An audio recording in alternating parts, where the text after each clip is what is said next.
People at the bottom compete, whereas two people at the top actually collaborate. There's this one Bible verse, I believe it's Ecclesiastes chapter 4, verse 10, and it basically talks about how if one person were to fall, that his companion will be there to pick him up, but pity of those who fall and have no one by their side. Now, there's a lot of people in this world who think that in order for them to reach the top, that they gotta use people, that they gotta manipulate people, that they gotta discard, that they gotta claw their way to the top, only for them to get there.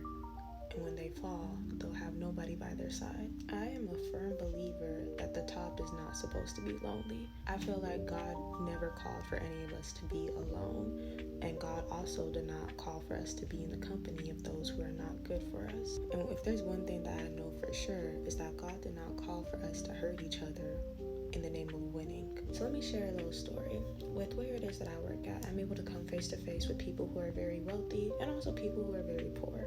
Now, this one very wealthy man came into my job, just needed help with like a transfer. When I had seen his account, I started asking questions like, how did you become rich?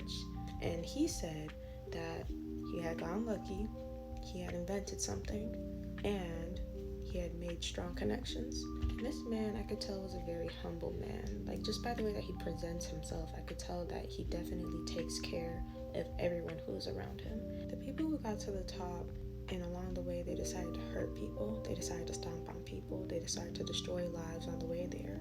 Sometimes they reach the top faster because they did all of that, but still they'll get to the top and they'll be miserable. And just as they were able to get there quickly, they will also fall quickly. Whereas to the people who got to the top with integrity, it was probably a longer journey, but in the end, they'll hold a character that'll show that they genuinely deserve to be at the top. And not only that, they'll be at the top surrounded by others, by people who believed in them when nobody else did, people who supported them, people who cared for them, and those people will deserve to be at the top with them. It's never a competition when love is involved, but it will always be a competition when ego is involved. I understand most people always want to get to the top, and by all means you should go there, but be mindful of what you do while getting there, because it will also determine what might happen once you reach there.